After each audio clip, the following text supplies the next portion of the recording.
In today's video, I'm going to show you how I built this Star Wars theme inspired cat climber. All right, let's get started. First up, cutting my plywood down to size. I use my track saw to do this. For me, it's a lot easier and safer to cut down a whole sheet of plywood with my track saw than my table saw. Unfortunately, Craig's tape measure attachments only go down to 12 inches and I was cutting 11. Boo! So I had to do this the old-fashioned way. Tape measure and a ruler, no big deal though. I got it done. It just took a little bit longer. And once I had these long pieces ripped down to size, I took everything else to the table saw and finished ripping down my wood. And with my wood ripped down, it's time to cut it all down to size. Because once it's all cut, it's going to be time for routing.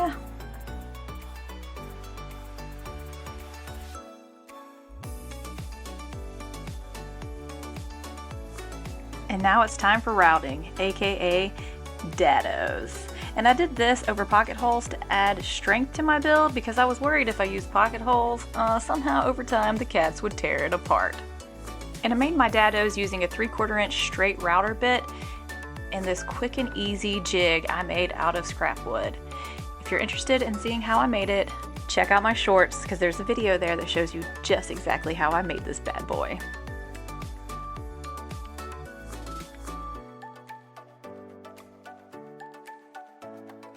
Once I had all of my dados routed out, I went back and pre-drilled holes to make it easy to screw everything together in assembly. Then I Craig jigged my top and bottom pieces and a few other pieces to get them ready for assembly. And here comes the nerve-wracking part, cutting my holes for my quote-unquote doorways. I totally overthought this and remeasured everything only like 10 times, but it all worked out in the end. So I used 1-inch Forester bits to cut out my holes in the corners because I wanted like a rounded door. And then I measured out and cut the outside of the door with my jigsaw. Guys, I measured this a lot, like went back and forth and back and forth and back and forth with that tape measure to make sure it was perfect. Not too shabby, right? And what didn't look good, I went back with sandpaper and I cleaned it up. And all the overthinking was for nothing because it turned out great. And with that stressful portion behind me, I started assembly. I like to put my backer pieces on first for stability, just so while I'm screwing in the top and bottom pieces, you know, they don't fall over. Kind of like this middle piece right here. Luckily, I did a dado, so even though it moved a little bit, it didn't go anywhere. I also installed this piece upside down, don't know if you noticed that. I did that a few times in this build. Enough that I wanted to take this thing outside and set it on fire. Luckily I didn't do that though. Having my back piece in place and the dado helped with this doorway tremendously. I didn't have to worry about it falling out when I walked away or screwed it in. It also helped when I put this top piece on. I also have 45-degree clamps that I use by Craig. I love them. When you're doing corners, it makes assembly so easy because you don't have to worry about your piece of wood moving around. And look at me moving that piece like a boss. Just kidding, it really wasn't that heavy, but I was scared that I might mess it up as I flipped it over. While I finish assembling this, let's talk about how this is a Star Wars themed cat climber, which is important for what's coming next, the light panels. To put space in between the frame and these light panels, I cut 1/2-inch plywood into 1-inch strips. I wanted to make sure there was enough room for my LED lights to go so they would glow perfectly for that Star Wars feel.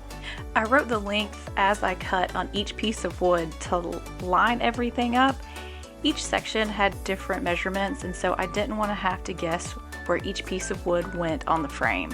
This made things quick and easy and efficient. No guessing, no putting the wrong piece of plywood in the wrong place. I even cut out little tiny pieces to go in place where the backer plywood was because I didn't want anything to be flimsy. With my spacers done, it was time to cut all of my plywood down for these light panels. I started off making a jig out of scrap wood because I wanted these circles to be cohesive and uniform, and I figured making a jig would make this process go so much faster. To make this jig, I took a 2-inch Forester bit and cut circles out at the top and bottom of my holes. Once that was done, I very slowly and carefully took my jigsaw to cut out the straightest line as possible. And then I went back with my sander and sanded the top and bottom and all sides to make everything perfectly smooth to get it ready for the router. And just in case you don't know what I'm talking about, here's a reference photo for what I'm going for. Now the brain teaser part, making the grid for the wall panel. Because you know, the holes have to be in the right place.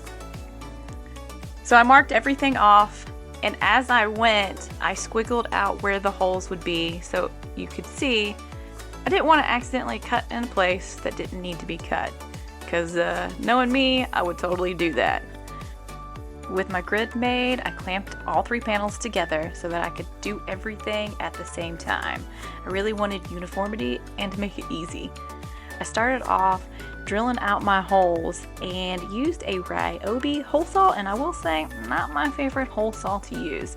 If you have a suggestion, please let me know in the comments, because doing all 3 panels at once, it was really hard to get each piece of plywood out every single time I drilled a hole.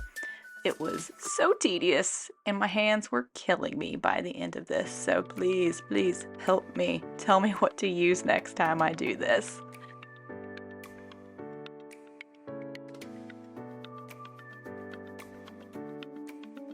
With my fingers killing me and my patience gone, I finished those holes and moved on to cutting out everything else with the jigsaw.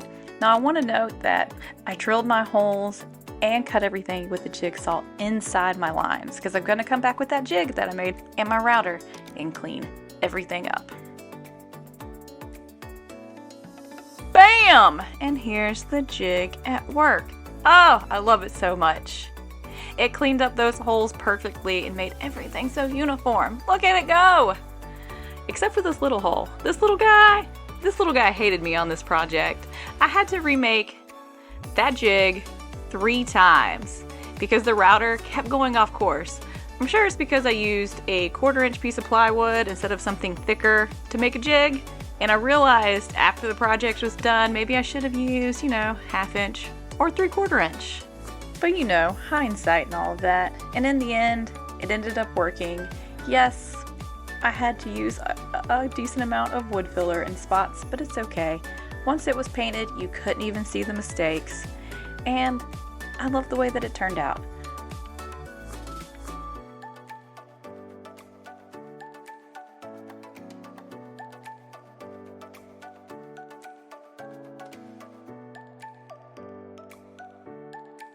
Warning! Another stressful part of this build is coming up! And it's cutting into that light panel I worked so hard on. But I measured 10 times and cut once, and everything came out nice as planned. I also had to cut out little indentions for the backer pieces that I had. Now these backer pieces will screw into the wall, so they are essential to this build. So I just went slow and made sure my measurements were correct. Once all of that was done, I sanded everything smooth and got everything ready for paint. I also realized after assembling the frame that I was going to need holes for my LED strip lights to go through. So I used my multi-tool and the smallest, cutest little blade I have ever seen. I didn't know these existed until this project. I want to say this blade is like a 1/2 inch wide, and I cut holes on both sides of my cat climber. With the holes done, I went back with a chisel to clean up the holes and to make sure that the LED lights would go through smoothly.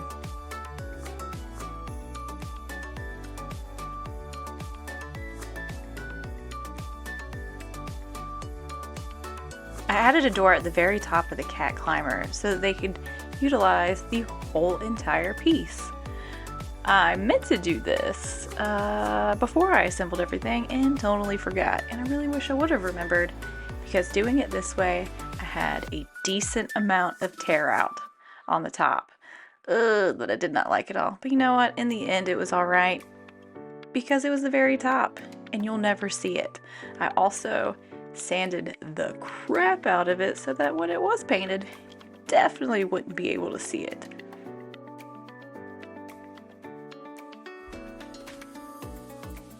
Ooh, it looks awful right now, but I promise, once it was painted, you could barely tell. And the last step before painting, trimming out the front and making it look all nice and complete. I kept my wall panels on hand so I could pop them into place while I was trimming out the front, because I wanted to make sure that the wall panel wouldn't stick out beyond the trim. I didn't want to accidentally have that 1/4 inch plywood raw edge show. I wanted everything to look nice, neat, and complete when it was all said and done.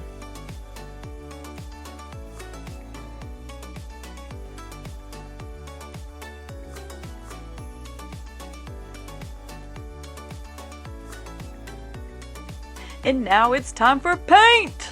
I started off priming everything with a shellac-based primer. It's my go-to primer. I like it so much better than oil-based and water-based. It's a little more difficult to use, but it's totally worth the extra steps you have to take to use it. Once that primer was dry, because it dries in like 30-45 minutes, guys, I sanded everything smooth and then painted my first coat of paint. Oh, I'm so excited! I never thought I was going to get to this point.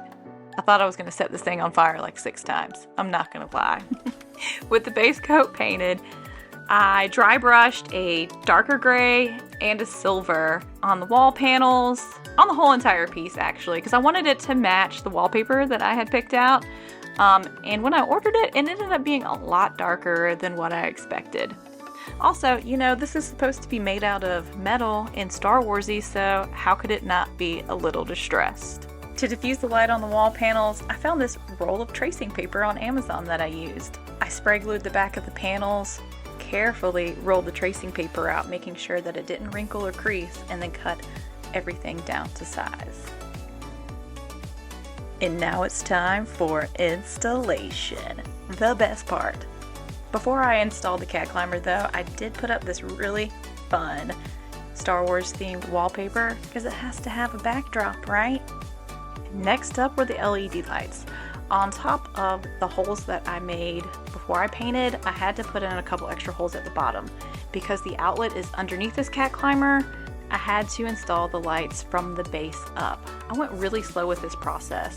First, I wove the LED light strip through the holes, loosely attaching it to the back of the light panel. I wasn't really sure where I wanted the light strip to go on the back of the panel, so taping it allowed me to play around with it and figure out exactly where to put the strip in order to get the most amount of light. Once I had that figured out, I took off the backer and stuck the strip to the back of the light panel. With the light panels in place, I screwed it in and it looked so fantastic. Oh my god, do you see the Star Wars? Doesn't the Star Wars look amazing? And the cats are loving it. They are absolutely ridiculous. Can you see them? Can you see them playing on this while I'm in the middle of putting this thing together?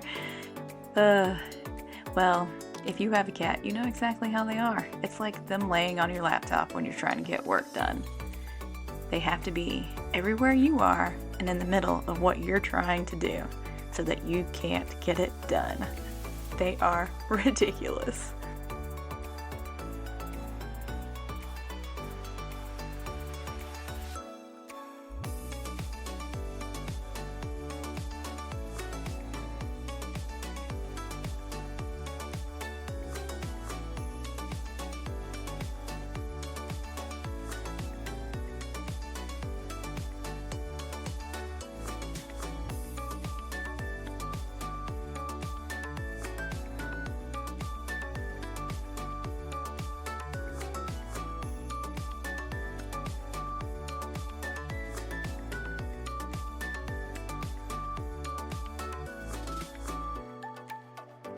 And like I said earlier, once I had my light panels up and in place, I went back and pre-drilled holes and then screwed little tiny screws in place. So that way, if the LED lights ever go out, they're really easy to remove. And I want this to be an all-in-one cat climber, so I made a couple scratching posts and a climbing post for them. After doing a lot of research, I ended up going with the sisal mats that I found on Amazon. At first I thought I was going to do carpet, but the sisal mats will hold up a lot longer to their claws. To install them, I used my bandy clamps because using my hands, oh my god. These mats are really thick and it hurt to hold them in place to try to staple them. Also, I wasn't getting the mats as taut as I wanted just holding them, and the bandy clamps really stepped in and did that for me.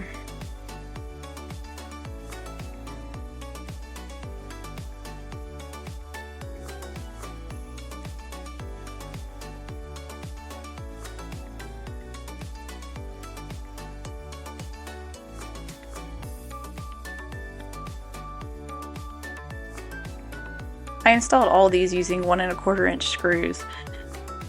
For the climber one that's hanging off of the cat climber, I went in from the back and screwed it into place. I put 2 screws on each level, so that way it will definitely hold their weight.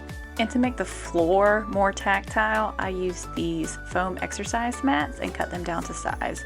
And one of our cats absolutely loves to use these tiles to scratch his claws on. So it was a perfect upgrade for this climber. I also made toys out of yarn and string and ribbon so it would be interactive for them. And made these cute cat Star Wars pictures in Photoshop. Oh my god, I'm in love. And not only did I make it interactive for them, I made it interactive for us too. Check it out. Alexa, may the force be with you.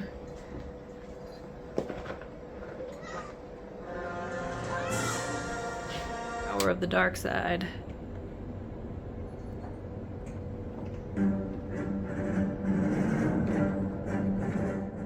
And just like that, this fun, geeky, and aesthetically pleasing cat climber is done and ready for years of climbing and playing.